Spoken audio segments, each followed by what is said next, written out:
Hey, let's go. Okay, so this is Charlotte Van Horn, Black Expats in Panama, and I'm here tonight with another episode of Turning the Page. Um, Health and wellness for Black expats and everybody, for real, for real. The things that we discuss and talk about are just things that are beneficial to everybody. And I'm here with our amazing Courtney Leak of Haven Wellness. Is it Wellness Haven or Haven Wellness? Haven Wellness. Haven Wellness. I always get it mixed up. But we're here with you tonight, and we're going to be discussing healthy holidays. And I just want to turn it over to you and let you get us started and get us warmed up. And just thank everybody for being here. Appreciate you. Yes. Hello, everyone. I'm so excited to be here with Charlotte. It literally is one of my favorite things. So first, I just want us to get grounded in our bodies. I don't know about y'all, but I know it's a lot going on in the world I live in, and we carry all that, we hold that, we feel it. So let's just start by getting grounded. We're going to be doing some deep cleansing breaths. The breath is so important. It aligns our nervous system. It opens our window of tolerance. I can say more about that later. And it really just feels so damn good to get into my body. So today's breath, we're going to do a 6-second inhale. You're going to hold it for just a second. And then I want you to try to inhale a little bit more. And then when you exhale, I want it to have some energy with it. I want it to be a ah. Because again, we're holding a lot. We're really going to try to push whatever we're holding out. All right. So 6 seconds, hold a little more, and then we'll exhale. All right. Okay. So everybody get comfy, and we're going to breathe out all the way. And now inhale. Hold. Inhale a little more. Exhale. Ooh. Shake it out, move your body around if you need to. We're going to do that again. Okay. Blow out all the way. Inhale. Hold. A little more. Exhale.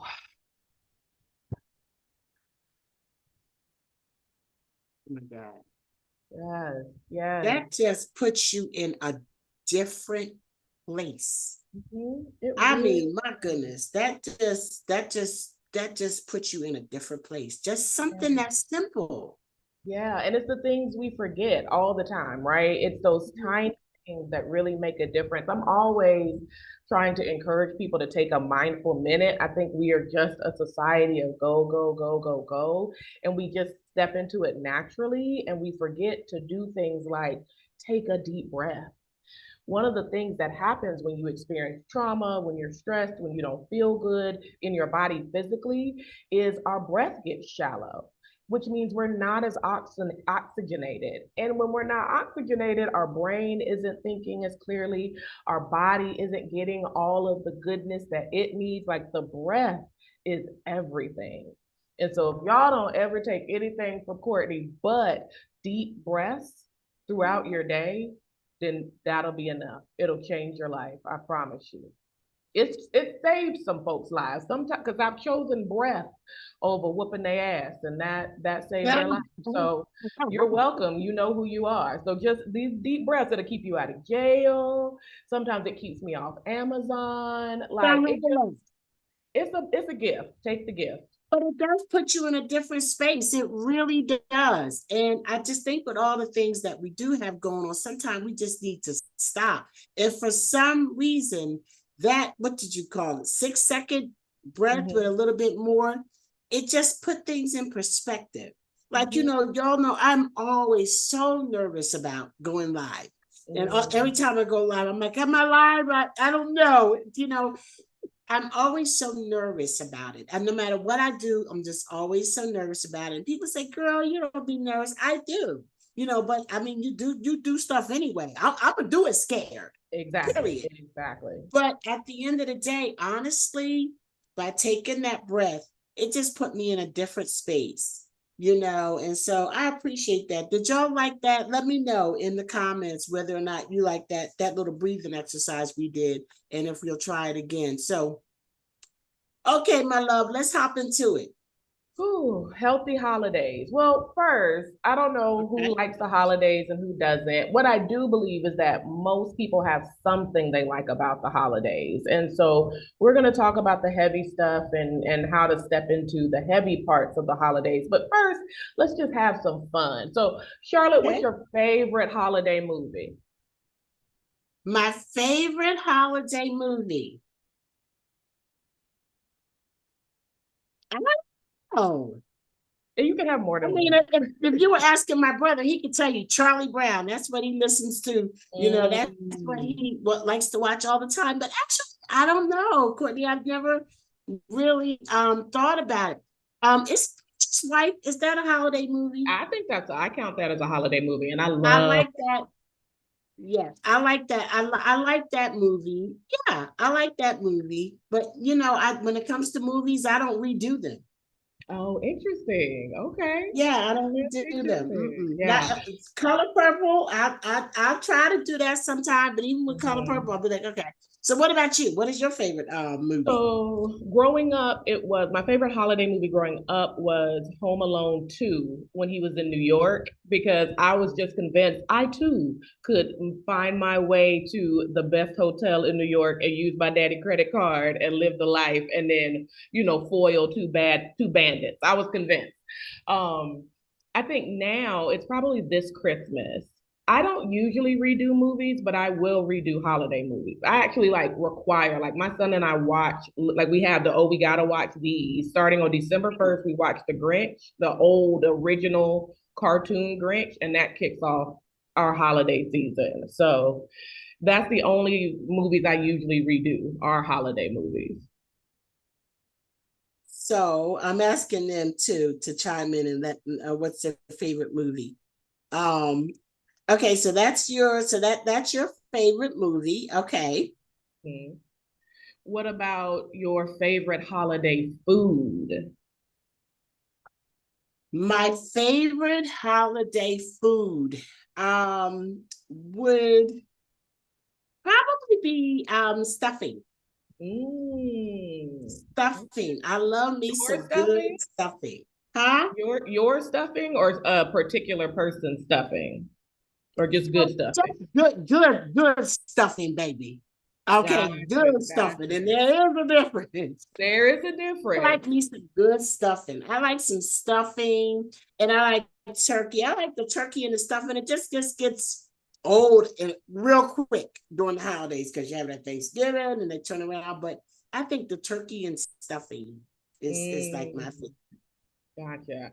I How would about say it's you? not necessarily holiday, but I don't, so I'm lactose intolerant, like real bad. And so I try to adhere to the things, but during the holiday, I'm gonna have me some macaroni and cheese.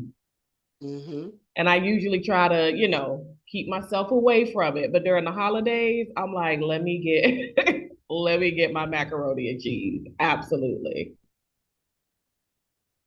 Good macaroni and cheese. Good macaroni and That's cheese. that's that's the criteria. That's always the criteria though. Like whatever Always the we're talking criteria. about with y'all, Yeah. whenever we say food, we put good in front of it. Like I'm That always, automatic. That's a yes, default. yes. You're And right. know Because that there's good, all kinds, right.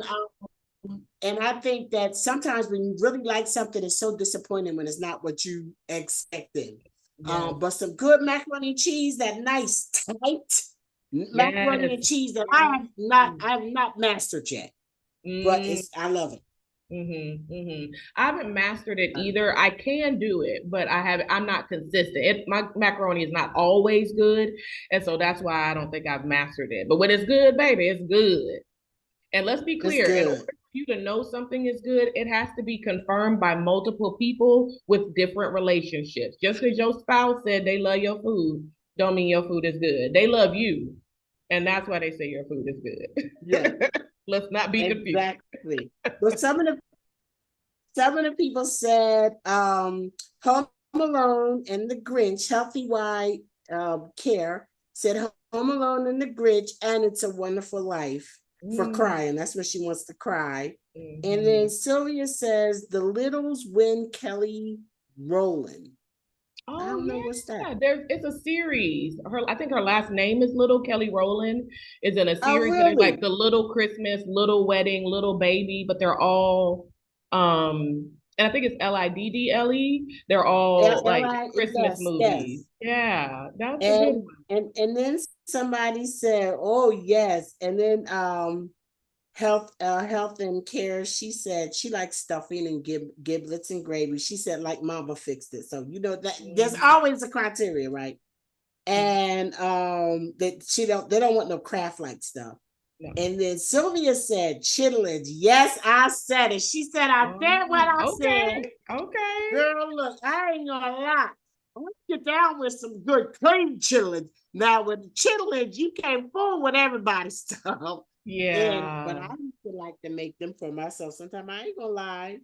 yeah. So Evelyn says she'll teach me how to make some good macaroni and cheese. I'm gonna hold you to that, Ma, because I love me some good. It's my comfort food. I It love that all year is. long. And when I was a Mm, kid, I hated it. really? I hated macaroni and cheese as a Oh, kid. I hated my mom trying to give love me that. it. Oh, love Hated it. it. I didn't like nothing with cheese on it. Interesting. Nothing Mhm. Okay, except a okay. cheeseburger. Mm-hmm. So that's like that's happy. You know, you feel happy when you think about that because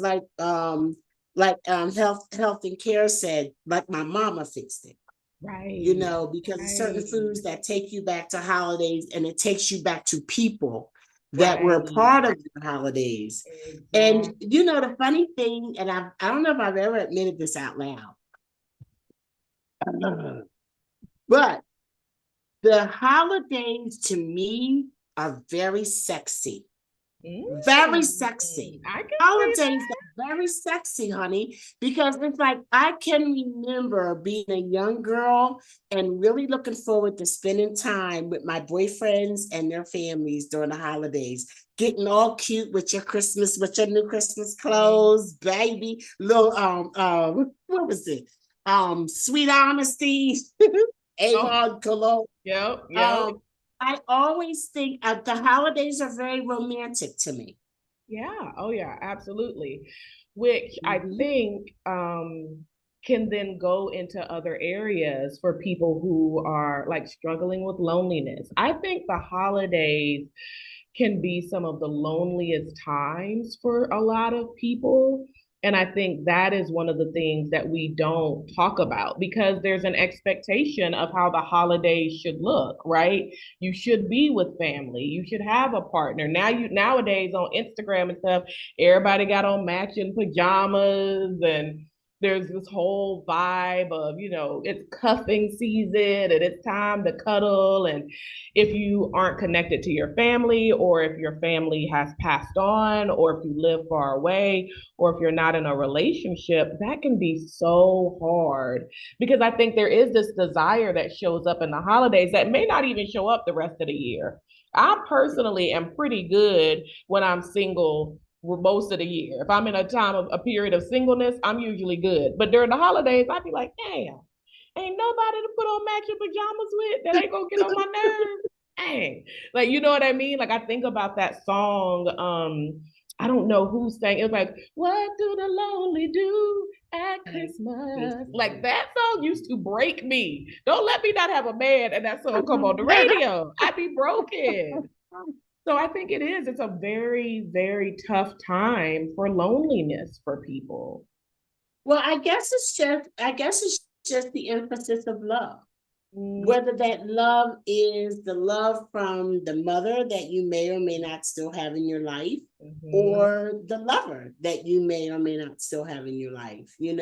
Absolutely. I think that the holidays are such an emphasis on love that if you find yourself in a position or at a season in your life where you don't really, and you know something, I got an example for you. Mm. My mother, my mother was so into the holidays. My mom she would decorate her house, and I'm talking all the way down to the toilet seat cover. You Yes. understand?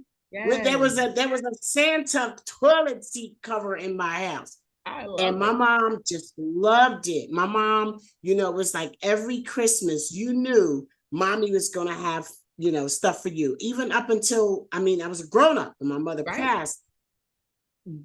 But I'll tell you something, and I forget what was we talking about. I just started thinking about mommy and Yeah, about the love of the like the theme of love in the holidays and how that can really cause pain when someone's in a season of loneliness. Okay, thank you. My first Christmas without mommy was Oh gosh. the worst. Oh my gosh. Was the worst. My first Christmas without mommy, I just, broke up with my daughter's father that year. Mm, And I remember I did not have one gift under the tree.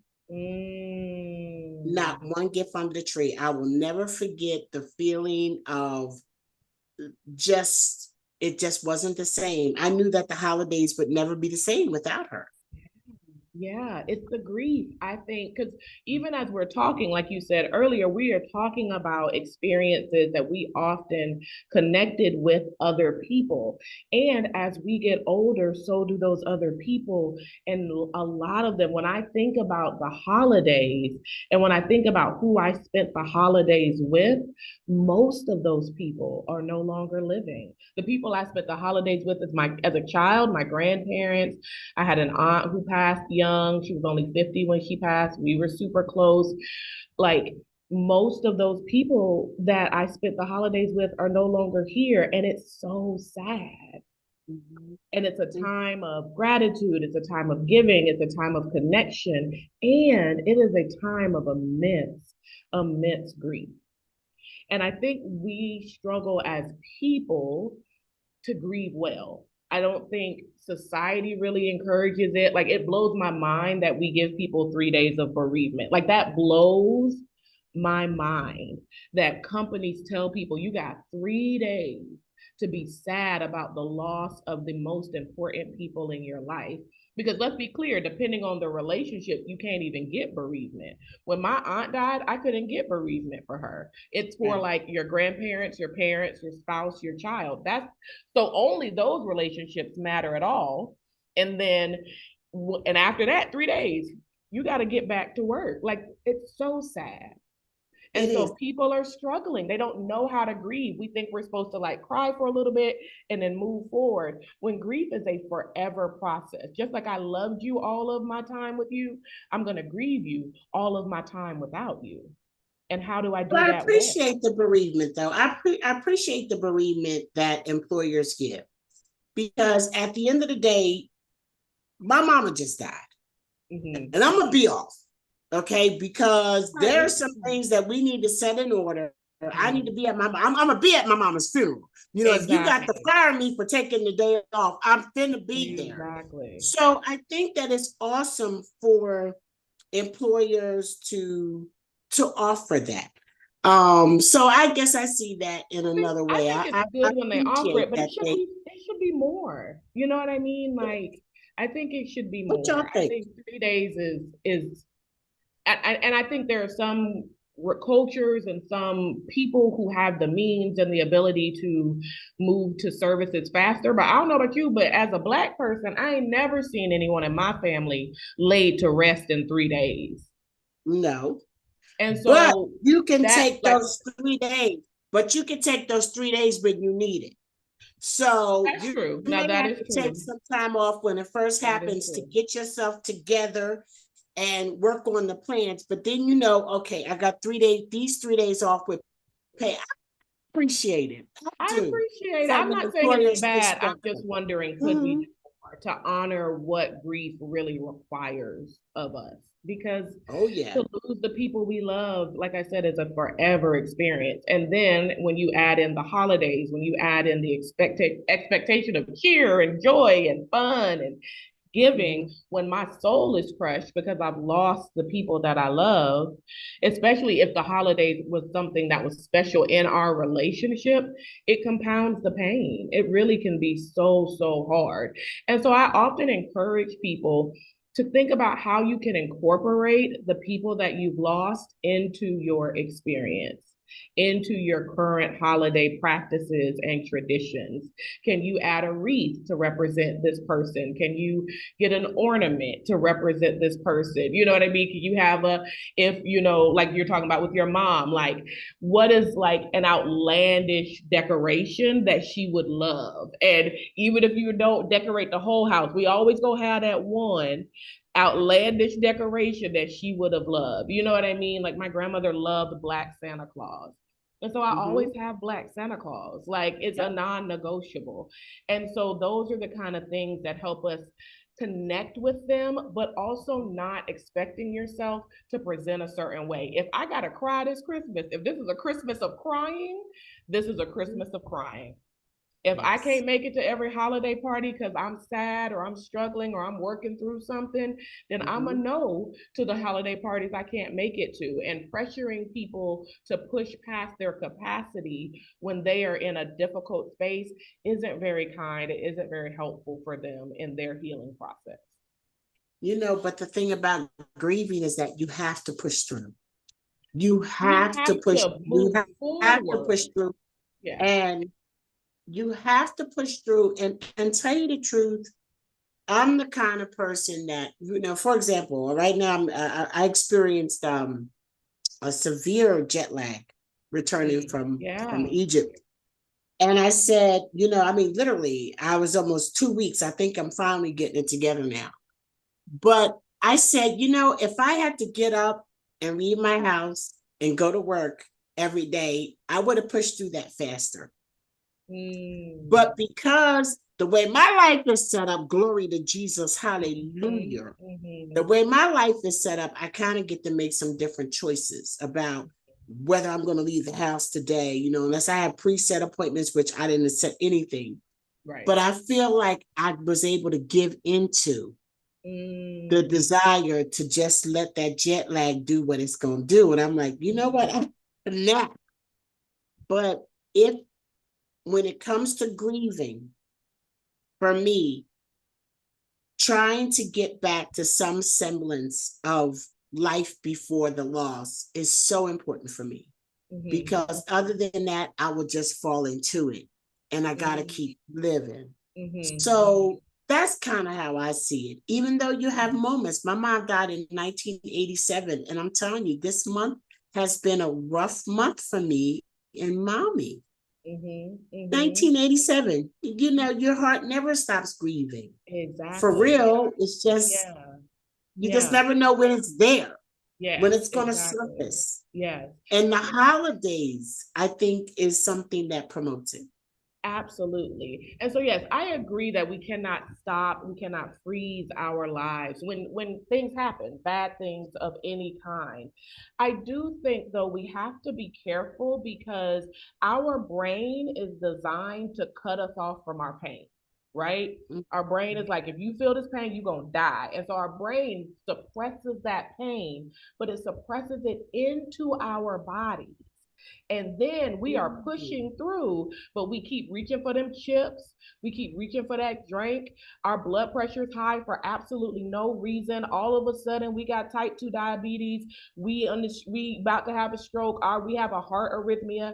It's because we're trying to push through instead of alchemize that pain. Alchemy is the art of turning something into gold. And so I talk to people about alchemizing the pain. The pain needs purpose. So for me, moving forward is how do I use this pain to help me move forward? Do I use it in the gifts that I have? Do I use it in art? Do I use it in music? Do I use it in connection? Do I use it in giving in the name of that person?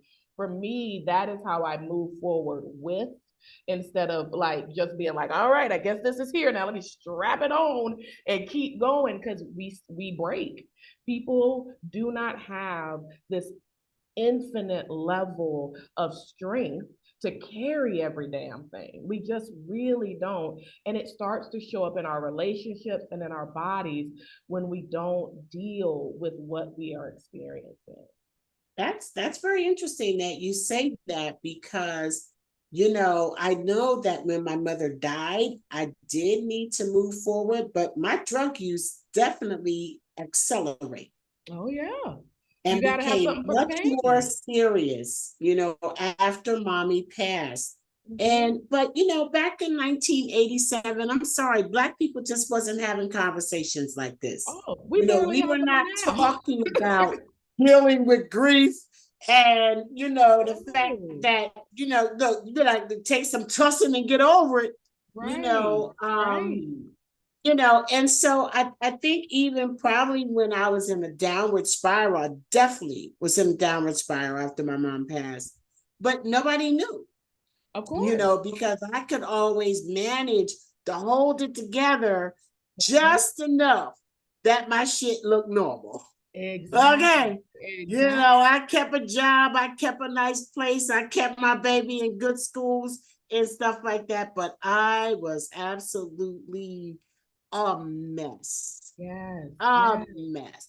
And that's probably absolutely. why, because it's my nature. That's a very good point, Yeah, Courtney, is just to absolutely. get over it. You And I gotta mean, and keep let's going. be clear, for a long time, that was the only option. It was get over it or die. Like you're saying, I don't know if I heard the word trauma. I'm 41, so I was born in 82. I can't be sure I heard the word trauma until the 2000s.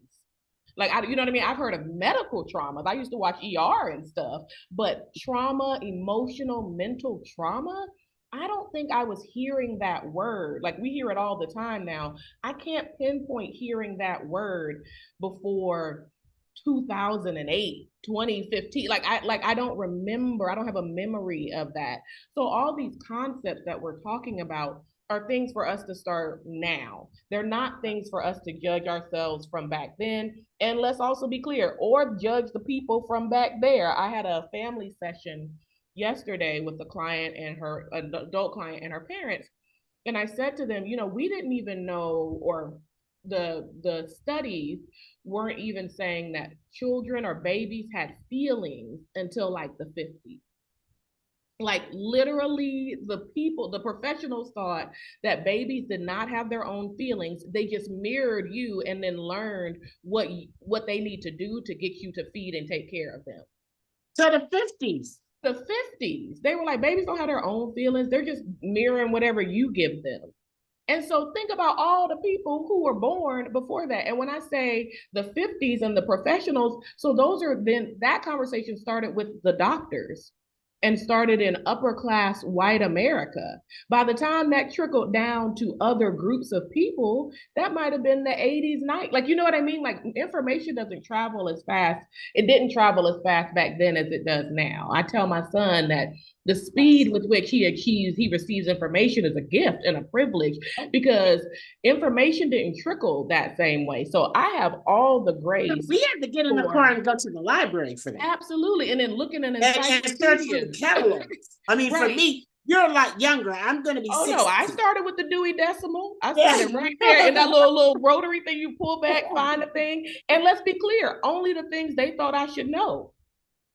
You know what I mean? The information I had was what somebody decided I deserved, and that's what they put in the library. So it was limited. And so people were doing the best with the information that they had. And so we've got to have grace for them, we've got to have grace for ourselves. And now we know better. And Google is free Now we know 99. better. But it's so funny. I love talking to you because it's so funny that you said, up until the 50s, they didn't think that kids had their own opinions, I guess, about things and Or no stuff. feelings. My They didn't daughter think was like like, babies had feelings. Like they didn't think babies babies were have genuinely feelings. happy. Like they were like, oh, that baby's not happy. That baby's pretending to be happy, so you feed it. Wow. Isn't that My wild? daughter, my daughter, um, she was about 3 years old, and somebody offered us cheese. And I just told you earlier, I didn't eat Right. cheese when I was younger. Mm-hmm. And somebody offered us cheese, and I said, no, I said, we don't eat cheese. Mm-hmm. Baby, she told me and that person to our face, and my daughter was like, she was kind of quiet when she was growing up. She was like, you don't eat cheese. Be careful. Be careful. No, it never dawned on me to give my child something I didn't want to eat. So Right, it's like, right. and she said, eat cheese. I said, her babysitter was giving her cheese. But Mm-hmm. it was in that moment that I realized that she was not me and that Mm-hmm. she was an individual. I swear, I was clueless about Yeah. that. I mean, I just thought she was an extension of me, Mm-hmm. and that she would like what I liked and not like what I didn't like Mm-hmm. and stuff. And it never occurred to me that my child had her own opinion That's about things. awesome. Yeah. So that's a good segue back into the holidays because let's also be clear, you can also let go of those traditions and expectations that were put upon you and told that you have to do it this way in order to be a part of this family and part of this group now that you are grown. A lot of people are holding on to expectations, especially during the holidays. I got it. The number of clients that come to me, I see a lot of times, this is what I see what happens with the holidays. People start doing their work in January. They're like, yep, I'm going to do better. I'm going to be good. I'm going to work out. I'm going to eat good. I'm going to go to therapy, blah, blah, blah. And then they do all this good work. And then the holidays come and then they fall back into old expectations.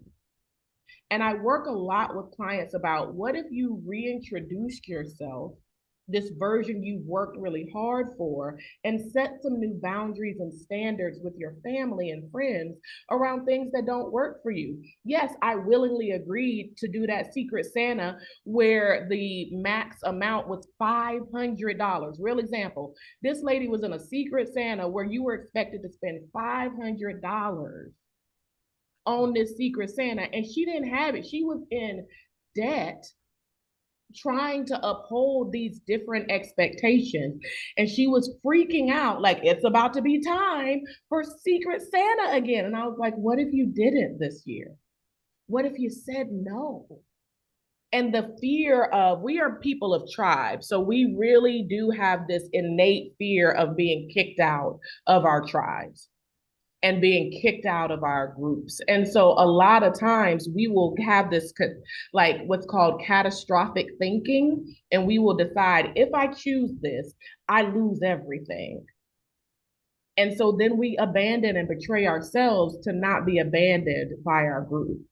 And so I really encourage people, yes, create new traditions, hold on to things that give you joy, that you love. Like I said, I'm always going to have a Black Santa, but that's because I love that.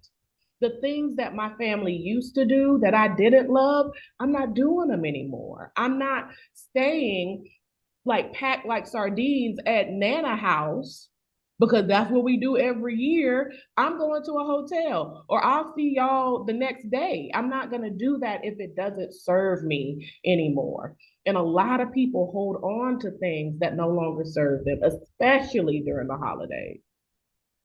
Let me bring up some of these comments, okay, before we go on. So we have the Littles when Kelly Rowland.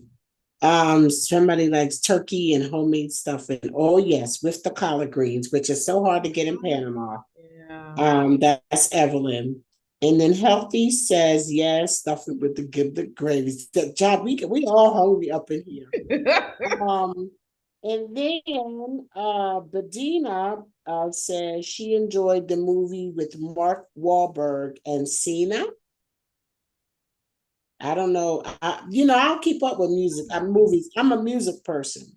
And then Bedina said, holidays is a time that I used to enjoy family and friends and food, but it hurts that I acknowledge their holidays where the holidays were commercialized or religious, but people rarely even acknowledge my holidays. So, Bedina, did you change religions, or what do you mean by that?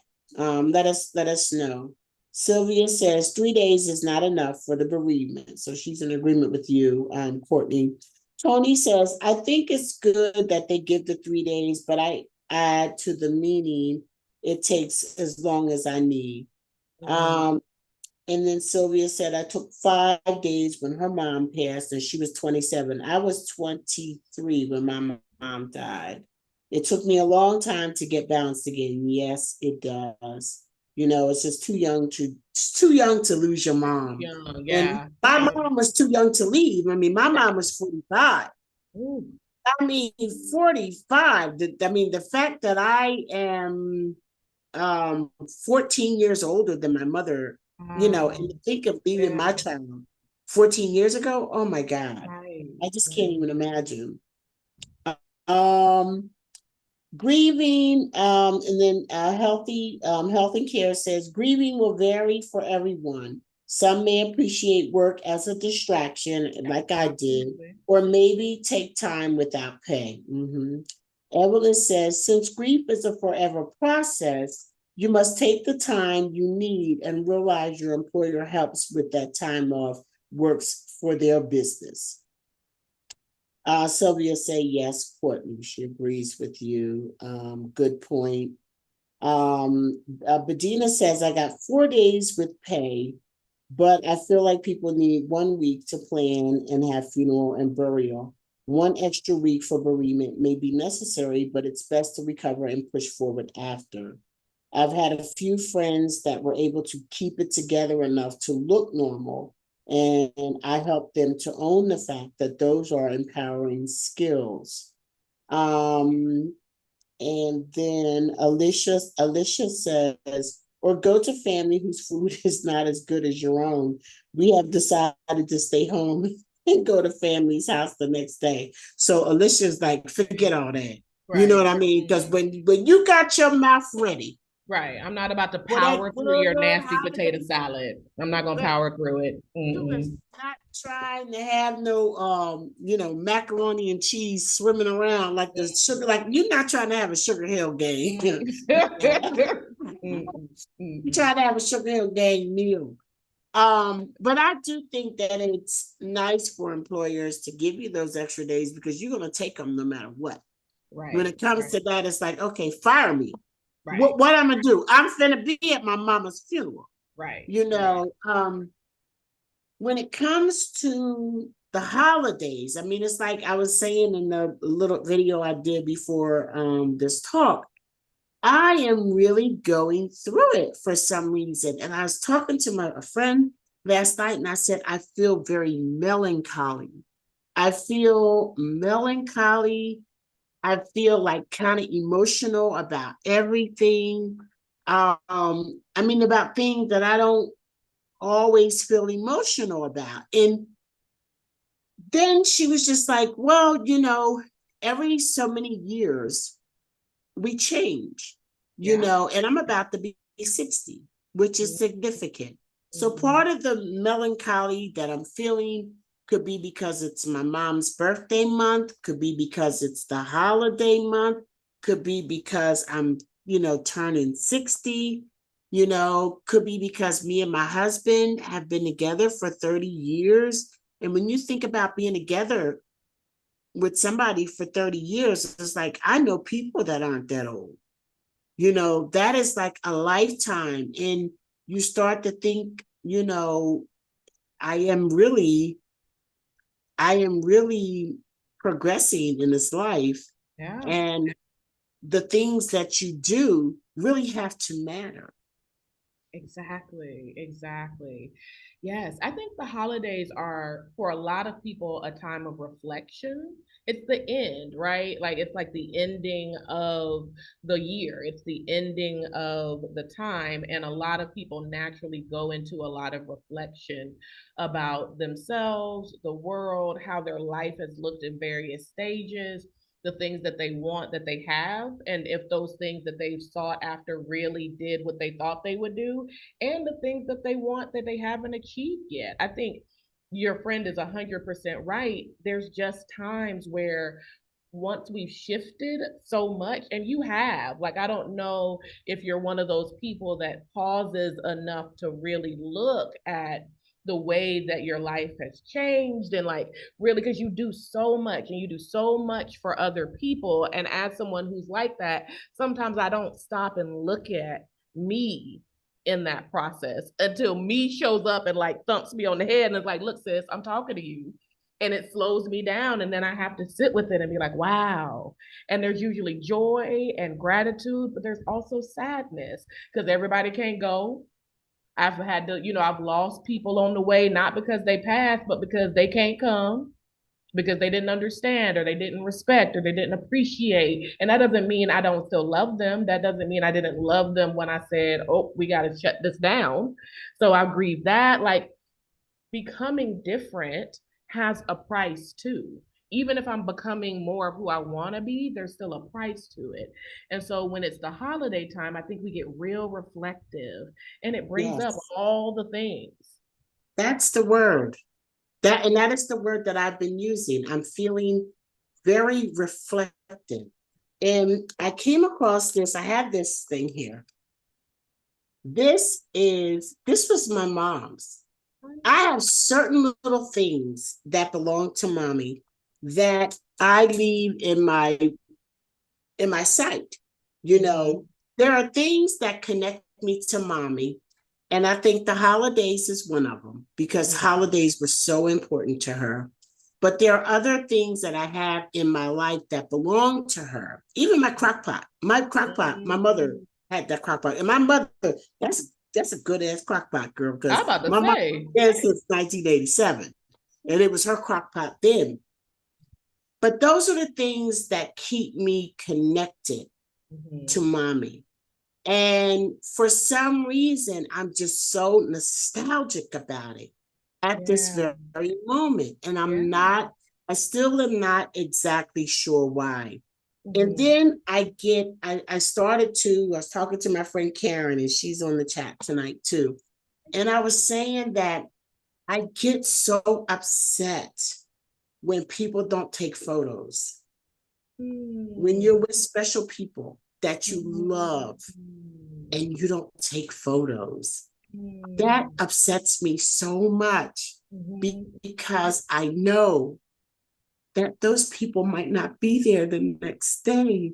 Yeah, yeah. And when you've had people that you lost a long time ago and you weren't privileged in the sense where you see, I look at some of these things and you see the Kennedys and rich people that had video back in the Right, 60s, shit right. like that. I have not heard my mother's voice since Mm. 1987. Mm. Since 1987. And I just can remember that when she died, I would not erase messages. Yeah, If yeah. my best friend sent me a message, my brother sent me a message, my daughter sent me a message, Alfredo sent me a message, I would literally hold on to those messages forever because I was so afraid that something would happen and I would never hear their voice again. Yeah. And I just wanted to be transparent tonight and say that nothing is promised and nothing is guaranteed.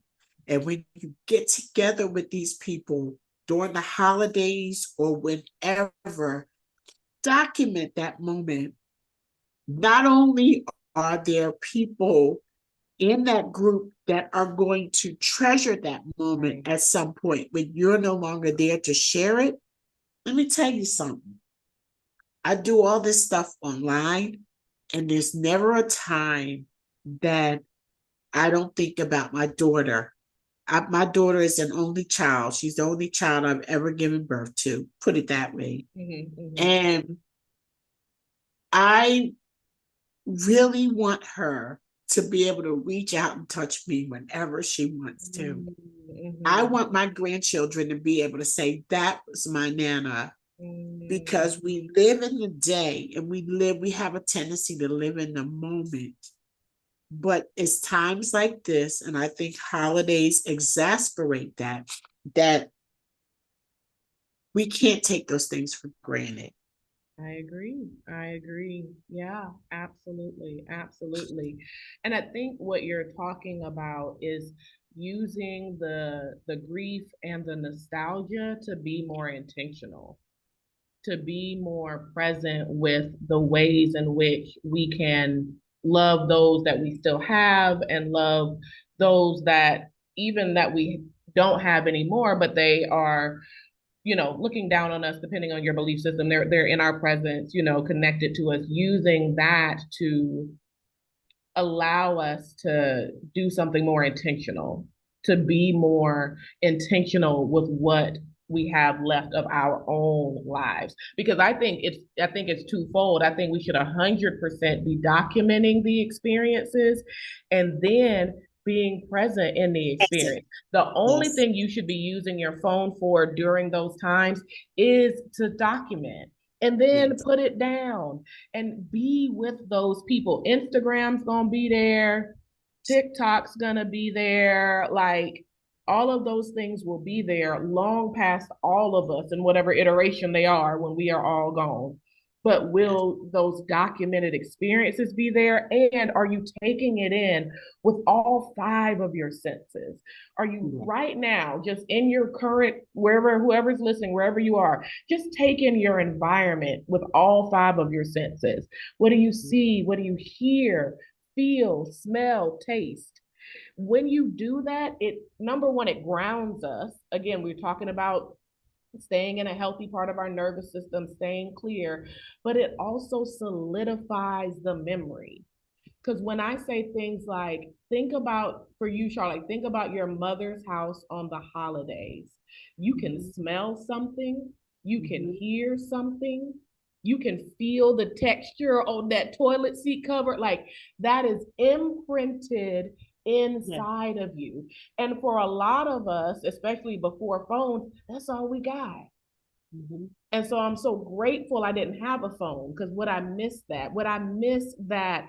I could tell it was the holidays when Annie Lee would change the fragrance, you know what I'm saying, on the canned aerosol she put in the bathroom. It's Yeah. time for that apple cinnamon. Mhm. I can smell it right now. And I didn't Yes. have my grandmother passed in 2008. Camera phones weren't what they are now.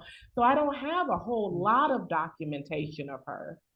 And so I'm so grateful I have the presence with her. I can see me right now sitting on the porch snapping peas.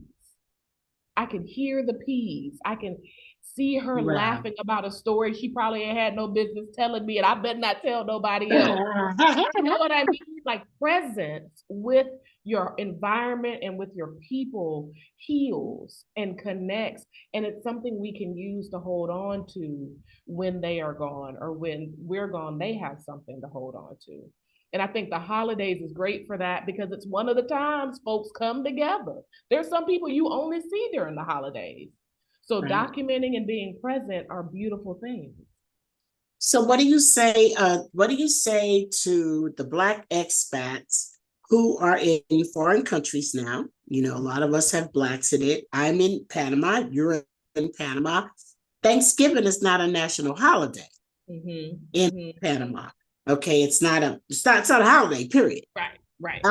So you're here. It's about to be that holiday. Mm-hmm. You know, how do you cope? What are some of the tips that you give for, you know, getting through the holidays when you're away from home, when you're away from your children? The other thing about being international and Black expats, and I'm going to say it, if your people don't have a passport, the only way you're going to see them is for you to go home. Right, right, They're not going to be able to come to see you. right. So, I mean, if you're considering Nike or Michael Kors or Coach or Louis Vuitton, all of them have passports. All of their people have passports. Right, You need to right. get your kids and your family and your grandchildren passports so that they have Exactly. the option to visit Nana for the holiday. Exactly. I So, agree. but what are some of the recommendations that you make as far as healthy holidays for people that can't be with their loved ones and are in an environment where, well, like Thanksgiving, it's not going to be widely celebrated? Yeah, yeah. I think it's important to get clear about what you love about those holidays and how can you create them differently. One of the things I started saying during COVID is different is still magic. Like a Mm. lot of times we get real, oh, it's different, but different can be magical in a whole different way. And so if you know Thanksgiving is your holiday and you're not going to be able to go home, then how can you be intentional about having the things that you enjoy about that in the current place that you're living?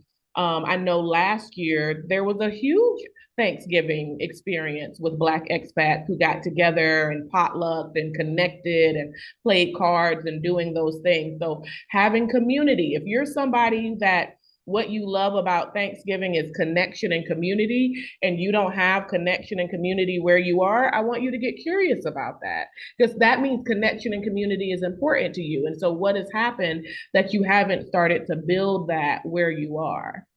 Being courageous enough to tell somebody how you're feeling, being courageous enough to be like, Charlotte, this is my first Thanksgiving. I don't know what to do, so that people can help you. A lot of people, especially during the holidays, because they think, oh, everybody's so busy and everybody has their own family, they suffer in silence.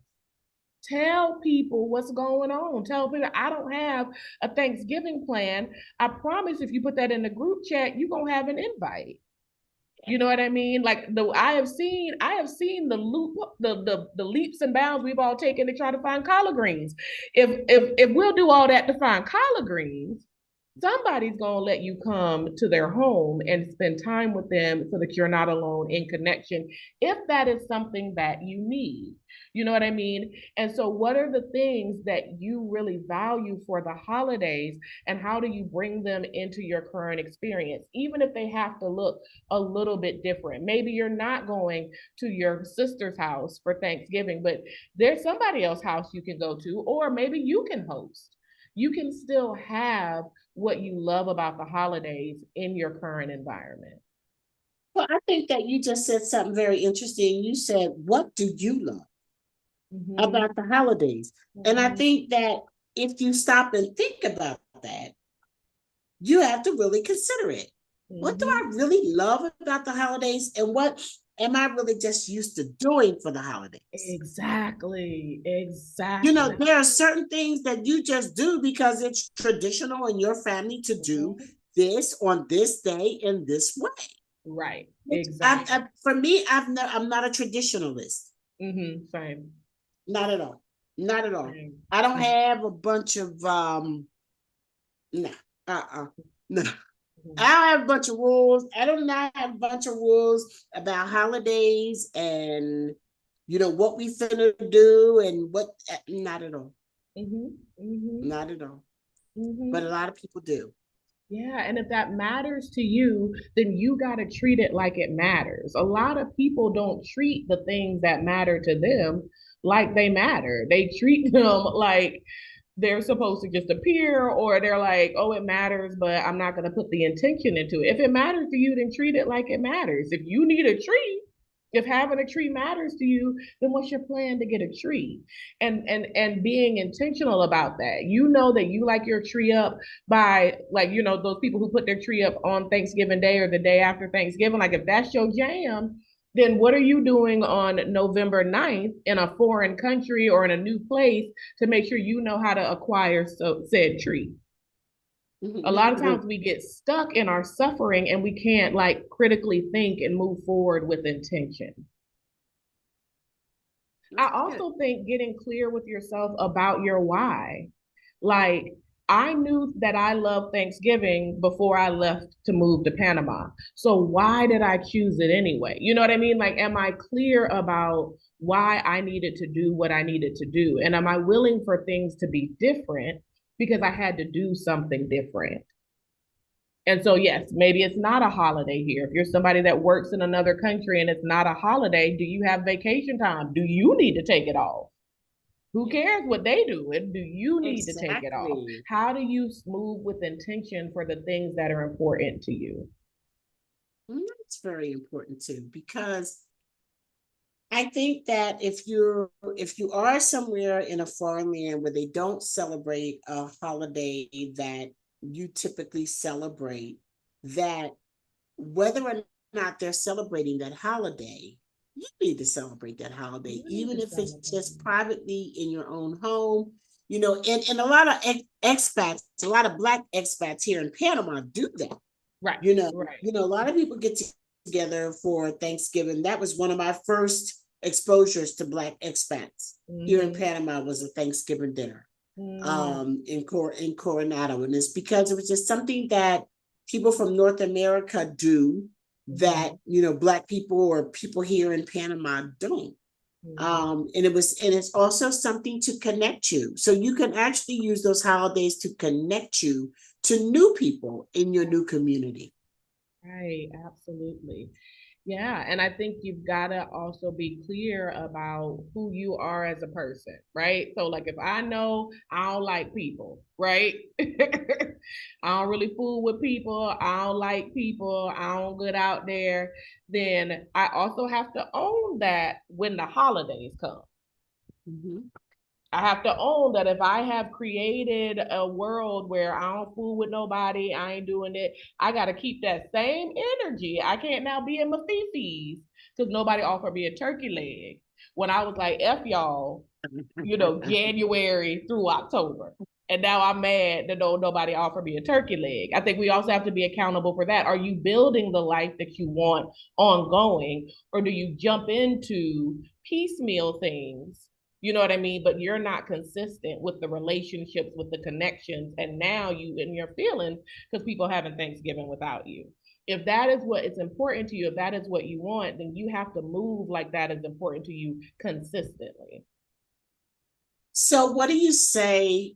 We're talking about healthy holidays, and we're talking about healthy holidays, and healthy holidays comes in so many different forms. Absolutely. You could talk about healthy holidays from the emotional perspective. Yeah. You could talk about healthy holidays from resisting, all of the excess, Yep. excess spending, Yep. excess eating, Yep. excess drinking. Yep. Yep. What other aspects of healthy holidays can we consider? Boundaries. I think a lot of people let go of their boundaries during the holidays, financially, emotionally, mentally, physically. You being in, we're gonna talk plain. Let's go to the plain talk part of this conversation. Allowing, being in spaces with people who have harmed you, a lot of people, because families don't want to address the issue, they don't want to deal with it, everybody just need to get along. So now you are in the place with the person who caused you trauma and harm, and you just trying to shovel potato salad in your mouth, like your body's not having a whole physical reaction to being in their presence. Or you're in a situation where people are expecting you to, oh, first we got to go here, and then we got to go here, and then we got to go here, and then we got to do this. And what you know is that you can't physically, mentally, or financially afford to do that. And yet you're going past your boundary and doing it anyway. You know what I mean? That person who always got something nasty to say about your kids, why your kids do this, and you just laugh and smile instead of being like, I'm going to set a boundary and you're not allowed to speak to me that way. Like, boundaries are the thing that people just, I don't know, it just goes away during the holidays because we don't like conflict. We want to make peace. A lot of us feel like, oh, this is time sensitive. I only see you don't want to ruin the holidays once a year. Right. I don't want to ruin it. And we take on so much harm because, like I said earlier, so when you're in that space, you're not feeling it up here, right? You're just playing the game, you're in the role. But all down here, all of that you're experiencing is going to go with you when you leave. It's going to be your weight to carry when you leave. And so every time you're like, gosh, I don't want to go to that crazy aunt house, and you go anyway, be prepared to take something with you when you go. Take the stress, take the cortisol, the adrenaline that comes when we get activated in our fight or flight. And let's be clear, that shit sits in your belly. That's exactly where that cortisol and that adrenaline sit. When everybody's like, I can't lose my pooch. It's because we stressed out. You know what I mean? Like, take all the things you're going to have to medicate yourself with to tolerate that experience because we're not holding our healthy boundaries. Like I said, what I said should last all year long. Yeah. And if I didn't fool with you in July, I don't fool with you under a Christmas tree. A lot of times you have a nucleus in the family. In my family, it was my mom. And regardless of what was going on with you and everybody else, everybody was going to get together during the holidays because everybody was going to be around mommy. Right. So everybody was going to be around mommy and everybody was going to be around at the holidays. Mm-hmm. So you have people that subject themselves every year during holidays to, negative energy, people that share your blood, but don't share your best interests. Right. Or, you know what I mean? Yeah, family, but not relatives. Like people, a lot of people are Family, like, oh, that's family. I'm like, no, but that's not a family. relative. Right, but that's a relative. People like Exactly. that I am related to are my relatives. Yes. My family are the people that they and I are in a mutual agreement that we put in consistent, healthy action and intention to be in relationship with each other. The rest Yes. of them folks, I'm related to. I'm related to. However, And that's comma, okay. how do you deal for some people being in those situations every year, maybe 2 or 3 times a year, depending on what your family tradition is? Right, right. How does that really affect us as individuals? And even though you're like, okay, I'm gonna go over here, I'm gonna fool with Auntie so-and-so because I ain't got to deal with her again until Easter, or I ain't got to deal with her again until Christmas or New Year's, or however many times a year you get together with those individuals. But actually, individuals do things and say things that stay with you forever. Yeah. That absolutely negatively impact you and your psyche forever, and maybe even negatively impact your perception of that holiday. Absolutely. Absolutely. Absolutely. Well, I definitely think we need to be processing our experiences, right? And so it can't be just living inside of you, talking with friends, going to therapy, going to, your spiritual guidance, people, your pastor, whoever, but it shouldn't just be sitting inside of you. Another simple tool that we do not use is to literally shake it off. So, all other mammals, if they experience a trauma, they do this involuntary shaking. You can Google it. If you Google polar bear trauma, you will see this polar bear. They darted it to tag it in the Arctic. And then when it was coming to, it was doing the shaking motion to get back, like to process the trauma and get back on its feet. I thoroughly believe we used to do that too. And then somebody said, that shit is weird, stop it. And we have now conditioned ourselves not to shake anymore. And what happens is it stores inside of us. And so, one way to do that is to literally just shake. Like, 3 times a day, I just shake my body because it metabolizes and alchemizes the energy I'm holding on to. Right. And so also I believe in coverage, you know what I mean? And this is my spiritual thing, right? So when I'm going into spaces, I'm like, all right, everybody on my healing team, every being that means good for me, I want you to just go ahead and circle me up. Like, go ahead and cover me up. Like, I don't want any of that energy to penetrate. And so that's another thing. If I'm going to my mama house, and crazy auntie is also going to my mama house, then those are the things, you know what I mean? I also try to make sure I position myself in ways that I'm never going to be cornered. So no, I'm not gonna sit in the chair in the corner by the wall like you gotta scoot past people. If I gotta stand up and eat in my plate because that's the only chair, then that's what I'm gonna do. So that way, when weird auntie starts to walk towards me, I can dip, like I can matrix and go in another direction. We have more power than I think we have. And so also being okay using your words. I am not comfortable with this conversation. I would not like to speak about this topic. I am unwilling to participate in this conversation. This conversation appears to be harmful, and so I'm going to step away. We get real, like, and yes, sometimes you get the crazy person who's like, oh my God, I can't believe this. Walk off. You let them be crazy and weird by themselves.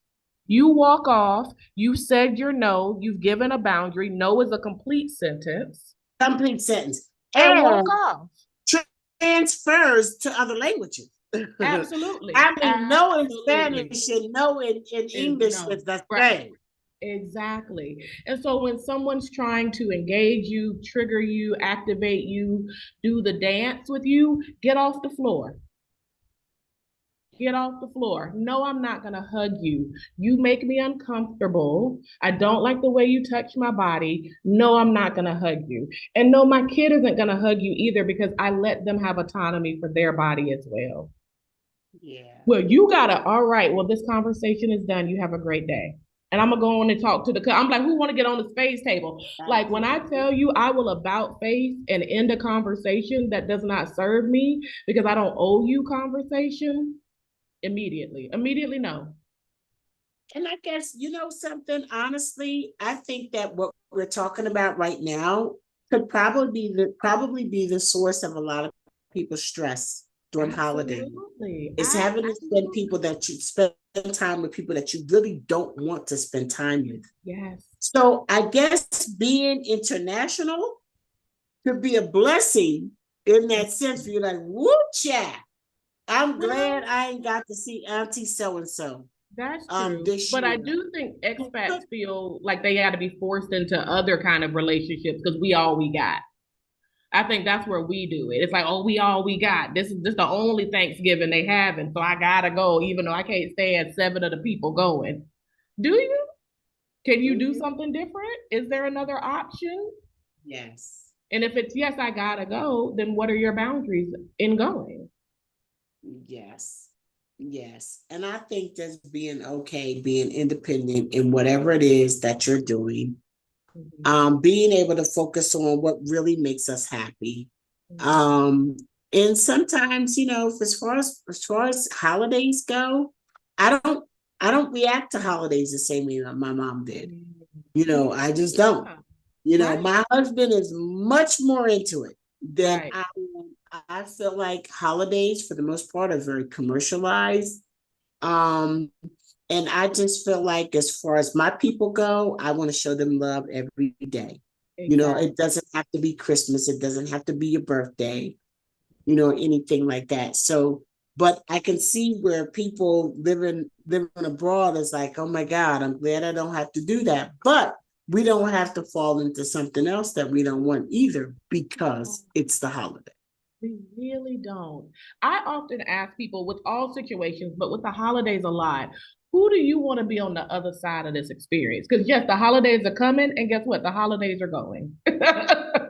And so, who do you want to be emotionally, mentally, physically, financially on January 2nd?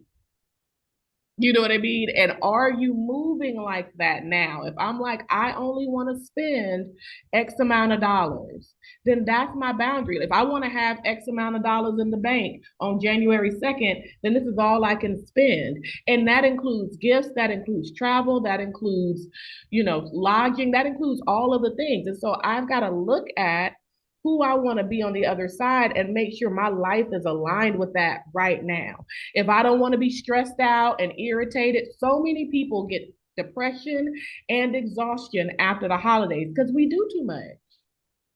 What's the point of having all that time off and now I'm exhausted?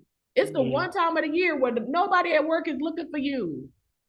You get to be off for weeks. My mama never took time off. And the holidays, she always took a week off. What's the point of being exhausted? So I don't want to be, I want to be rested. I want to be clear. I want to be refreshed going into the new year. Then do the holidays reflect that for January 2nd? Or does your calendar look crazy and you're overexerting yourself and you're overdoing it and you're going to be exhausted? Because this is a moment. This is a moment in your life. And if you use all of your energy for this moment, what do you have left for you afterwards? Because the holidays end. Well, I think that for me, I leave this discussion thinking about, creating a life, creating celebrations that are significant to you in a way that is important to you. Yeah. And I come from a place of somebody who's 60, going to be 60 next year. And I think that the older you get, if you're blessed, you get to realize that you get to make choices in your life. Mm-hmm. So there are oh my God, we spend so much parts of our lives not being able to make choices for ourselves. Mm-hmm. We make the best choices for our kids. Yep. And then if you're blessed to see your parents age, you start making best choices for your parents. Yep. What point in that life in your life do you really just get to make best choices for yourself? Yeah. And I just feel like that is the place that I'm in. And I totally embrace that. I do not apologize for saying no. Right. I do not, overtax myself to please other people, which I think that the holidays brings a lot of that. People go into debt. People go into debt. People are so stressed out after the holidays because of all of the money they spent because somebody told you it's Christmas. Right. And you got to buy everybody in your family a gift in order for you to be a good sister, brother, mother. Yep. I don't subscribe to that.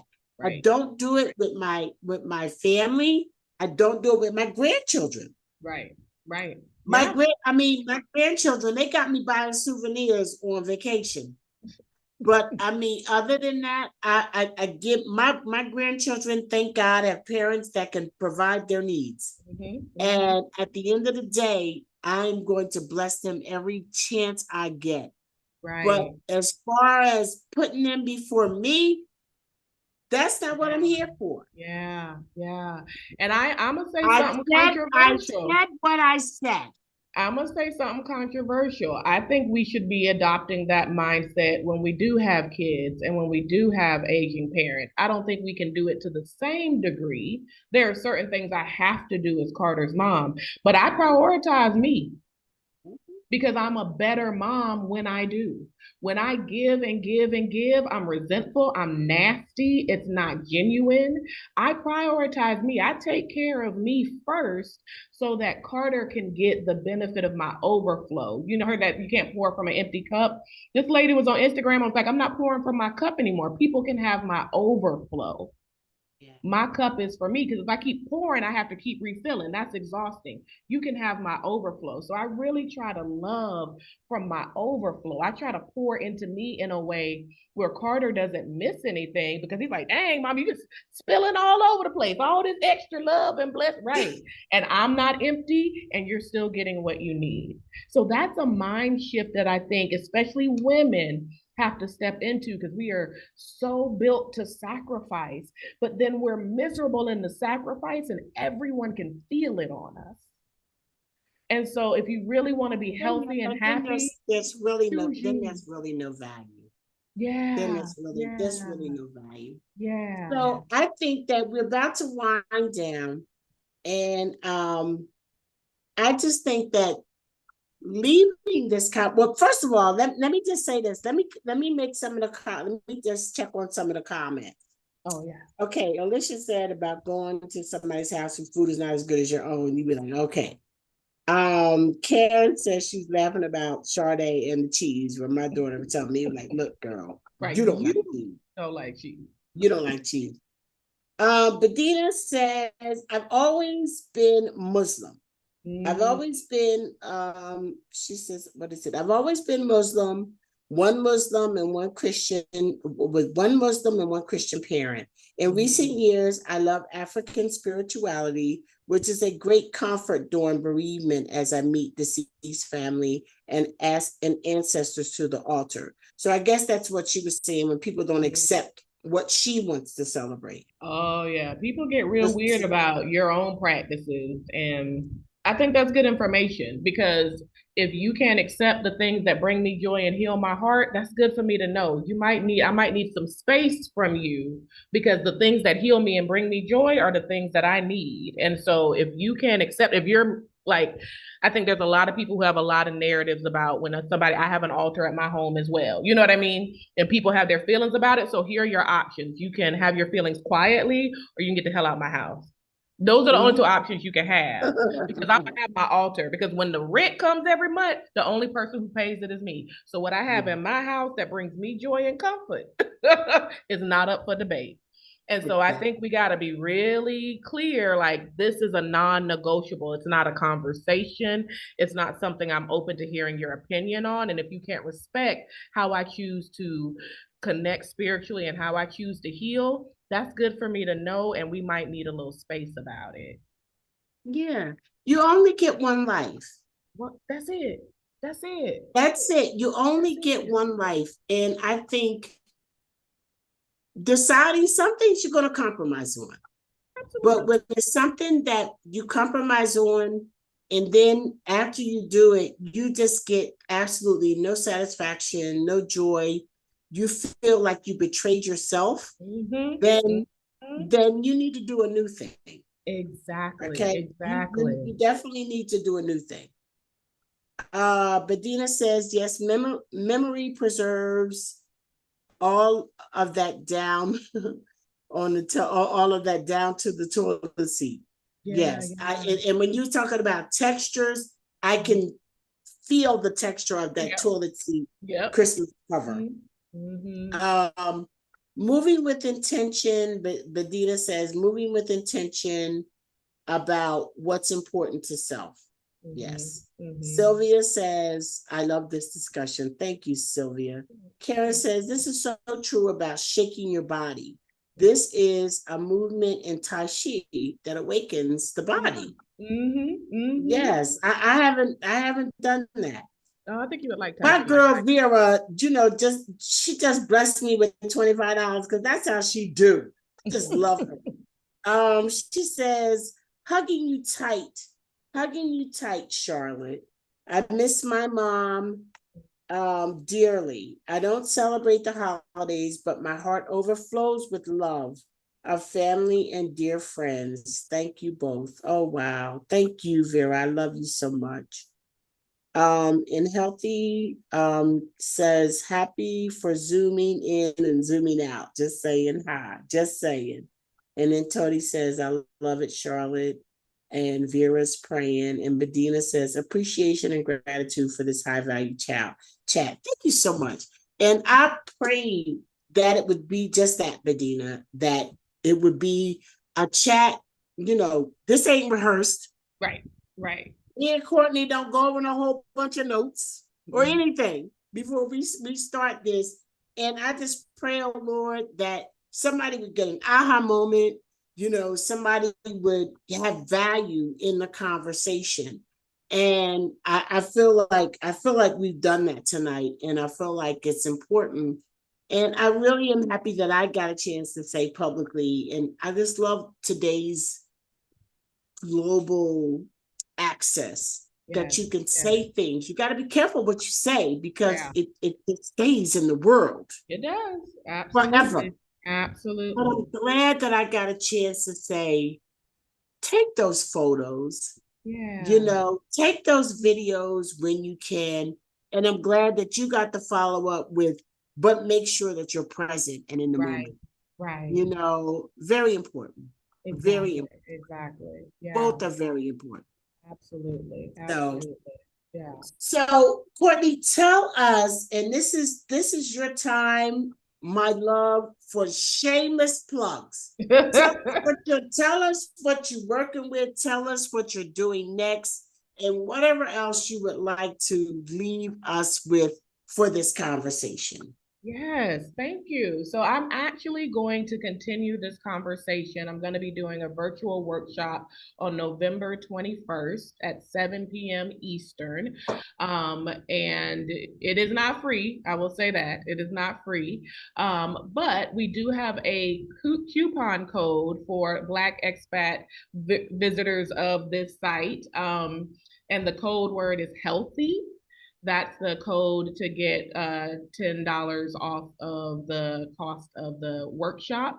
And we're just going to dive deeper in with grieving and grieving in a healthy way during the holidays, how to have good boundaries, how to kind of set up your intentions before everything even goes down so that you can move into and through the holidays in a healthy way. So if you're available, it will also be recorded. So if you can't attend that night, if you buy your ticket, you'll get the recording.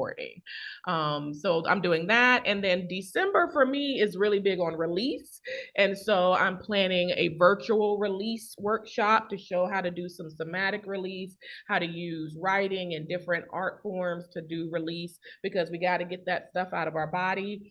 And I'm considering doing a live one in Panama as well. So for those in Panama, I'll keep you posted, and we can get together and do a release workshop live as well. I'm headed to the Global Exchange Conference on Saturday. I'm on the board and I'm presenting on the freedom of accountability and the beauty of accountability. So I'm going to do that in Epcot. So I'm super excited to go teach and learn and play. And I am taking a few. I got slots is tight. They tight, but I am still taking some clients. I'm available for intensives, workshops, retreats, speaking engagements. And so if you're curious about that, check me out on Instagram is Haven Wellness PLLC. My website is also Haven Wellness PLLC.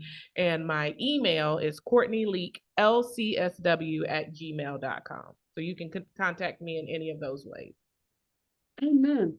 Courtney, everybody loves it when we do this, and I get feedback like, "Oh my God, Courtney is amazing." And I just hope that people recognize the benefit and the gift that this is, for you. I mean, you are like highly sought after clinical social worker. And we appreciate you spending that. I just want to make that clear that we appreciate you gifting us with this time, with your knowledge, and just kind of helping us kind of sort out some things. I think that one of the biggest things I take away from this conversation is focusing on what makes you happy for the holidays. Not what your family has always done forever, but what makes you happy. And I think that when it comes to holiday blues or missing people or some of the emotional things that happen sometimes with holidays, that if we can focus on what is it about the holiday that makes you happy? And like for me, saying out loud that I think holidays are very romantic. I don't think I've ever said that. I always think it. Yeah. I always think it. I always feel it when holidays come around. But just defining the holidays for yourself. Exactly. Yeah. Now you do need to tell Alfredo that you think it's romantic so he can do the things and be like, baby, I think it's romantic. I don't know. And you might have a good point, because I don't know that I ever have. Because I don't know that I've ever really heard anybody else say that. Right. Yeah. But I know that that's the way that I feel. Like I go to, now if you were to ask me what is your favorite Christmas song, those songs. Oh, now let's do it real quick. What's your favorite Christmas song? Okay, I think the Jackson 5, Christmas Won't Be the Same This Year. Yes, so go on, girl, and have your fun. Don't spoil your time thinking about me. This time next year, my darling dear, hopefully you'll be having dinner with me. Christmas won't be the same this year. Baby. Yes. I think Joanne was singing that one. That's my stuff. Yes. But just the Jackson 5 Christmas album, period. Yes. For me, Christmas ain't Christmas till I've heard the Jackson 5 Christmas album, baby. So that to me And I go all the way back to how we got that album. I mean, it was like a lady that my mom used to clean her house bought us Mm. that album. Oh, I love What that. Miss Bob bought us that album. There's 5 of us. And each of the Mm. Jacksons, the cover was like a gift. And Yep. it had each of the Jacksons, baby, and we would pick out which Jackson belonged to us. Baby, I mean to tell you, when I hear that, I Yes. see my mom. I Yes. feel excitement of Christmas. Yes. And that's about, if I'm going to put up a tree, I got to have my Yes. Jackson 5, baby. Yes. That's I the love best it. ever. Best I Christmas, love it. still the best Christmas album ever. I don't care what Okay. nobody say. Okay. So Okay. I make I like sure that I Motown have. Christmas. Motown Christmas is my favorite Christmas album. That's what my mom put on every year when we put the tree up. And it had all the people, like Jackson 5, Stevie, like it had all the people. And yeah. But the Jackson 5, I that's a close Oh, it second has for me Jackson. for sure. Motown Christmas got Jackson 5 on It it had, too. yeah, it's old. It's like old Motown. It's got the Supremes, it's got Stevie, it's got, yeah, it's from like the 60s, like it is, and it is, I don't care. Every Christmas album that then came after it, the Motown Christmas is still, it's got the Temptation in my mind. You know what I'm In my like? mind, yeah, As baby, soon as you that say good it, in stuff. my mind, if you know, you know something about it. Yep. Oh, those kind of things right there, like the music, will Mhm. put me in the mood. Yes. And as melancholy, and it's like I've been melancholy, and I talked to my good friend Bunnice. Bunnice, we have this whole thing that we do. And she said sometimes it's okay to be melancholy. Absolutely, it's No, necessary. it's okay. She said, go do your melancholy and move on. And Yeah. I just can remember Jill Scott saying about feelings. And she said, listen, I want to feel it all. Yes. She Yes. said, I have had some serious pain in my life. And Yes. I'm with her in that regard. I feel it all. Yes. People Yes. do things and say things that really hurt. Yeah. But Yeah. baby, I need that. If Yeah. that's where you coming from, that's what I need to know. That's what I need to feel. And that's where I need to grow. I'm a Exactly. poet. Oh, no, it don't play. Don't play. Yes, because the well has to be deep. So if I want to feel extreme Hey, joy, then I got to be willing to feel extreme pain. If I cut off the threshold of pain, I'm cutting off the threshold for all other feelings. And I want to feel extreme joy. So then I got to know sometimes I'm going to feel extreme pain, and I'm gonna be okay. And I'm gonna be I'm gonna be okay. okay. I'm gonna be okay. Why just made me think of I'm one of those people that's on 10. You know what I'm saying? It's like I'm always on 10. And there are some people like I can't. She always on 10. And then some people say, I love her ass. She always on 10. There's nobody on 5 that fools with me. You know what I'm saying? I'm just not that kind of on 5 person. Right. And at the end of the day, the thing that people need to know about me, and what is so easy to accept about me, is that when shit is good, I'm on 10, baby. When you did good, I'm like, baby. I am that cheerleader that's doing round-offs and flips and back bend walkovers for your ass. Okay, but baby, when it ain't right, and I'm coming on the same 10, then that's a problem. That's a problem.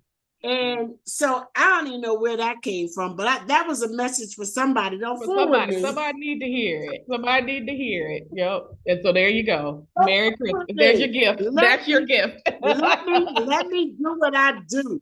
Just appreciate me for who I am. You need to be able to appreciate my praise like you appreciate when I'm not so happy with your ass. Period. And I think just being real with ourselves, I mean, even back to, the holidays, and we'll go ahead and wrap this up. Just be real with yourself. Yeah. What is it that you want out the holidays? If you just take and for one moment, don't think about nobody else. Nobody else. You're and allowed. You just say, what do I want in Right. this holiday? You may be honest with yourself and say, you know what? I give love to people all year long. Mhm. For this holiday, I would really like to be laying on a beach somewhere, Mhm. just getting Yeah. myself ready for 2024 and Right. having people serve me and feeling like the queen that I am. Mhm. And I'm just going to challenge anybody that's listening. If that's you, do you. Let it be you. Life Let is it. short. Yes. Nobody gets to tell you how you need to love other people. Right. You know Right. what you do. You know what you give. Sometimes it's not even about you giving them a gift. It's about you listening Right. when they on some bullshit Yeah. and you Yeah. listening anyway. Right. Okay? You Right. listening. You listening. You're being that person for them. You know, you're taking the time out of your life to give the gift of time Right. to somebody else. It doesn't have to be what society says it has to be. And we Right. just need to Right. define that for ourselves. I'm gonna lead with that. My grandkids and my kids, they might be a little pissed off. I think they are right. I'm just kidding, because they know I do me. Exactly. Anyway, Exactly. I don't even have to psych me up for that because I know there's been a lot of years I've done without. There's been a lot of time in my life that I have spent in quiet grief over different things. And Yeah. now it's like, if it's not hurting nobody and it's enriching my life, I am Right. not going to keep myself from it. Why would Right. I? I only have so many days. My steps are ordered on this earth. And Absolutely. at the end of the day, the holiday is a gift. And it's Mhm. like just imagining, who is that gift for? You Right. know, is Right. the gift for other people that it's going to be suffrage for you? Right. Mm-mm. Find out what that gift is for you. Mhm. Baby, I'm telling you.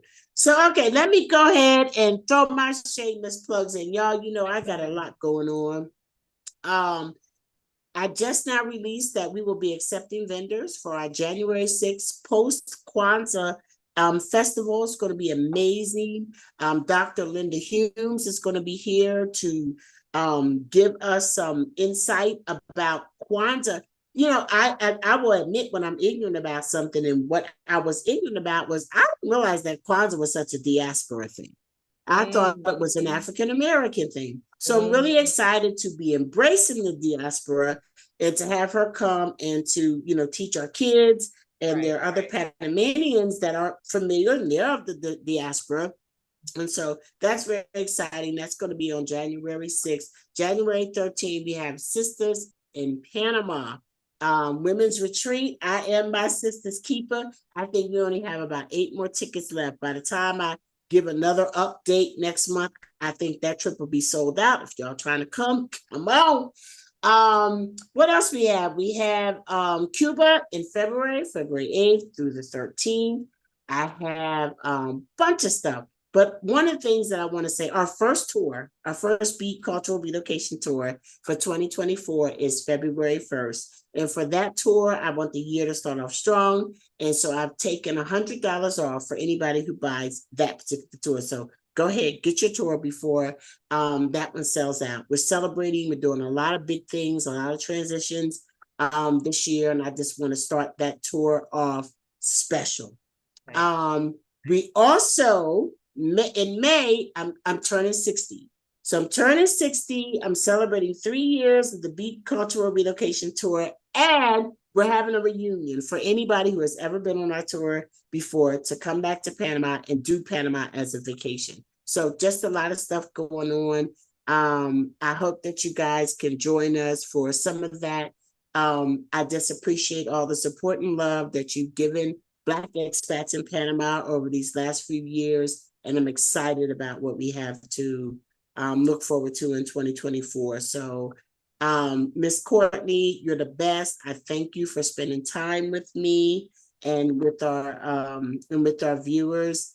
And I wish you the very best. I know you'll be traveling soon, and I won't see you in November, but I hope to see you real soon. I love you, sweetheart. And I'm just so happy that you're a part of my tribe, baby. Yes, same. Thank you so much. Anytime you call me, I'ma come because you changed my life. So anytime you call me, I'ma come. And I love doing this with you. So Thank you. And for those who have not experienced Miss Courtney in a private, professional way, let me just tell you, people have blown up my inbox. Like, oh my God, thank you so much for introducing me to this sister. Courtney, thank you for the work that you're doing. Thank you for the love that you're pouring out and sharing with our people, helping us to grow and be stronger and better every day. So I love you. Happy holidays. I wish you all the best with your healthy holiday sessions. Bye. Bye, everybody. Thanks for tuning in.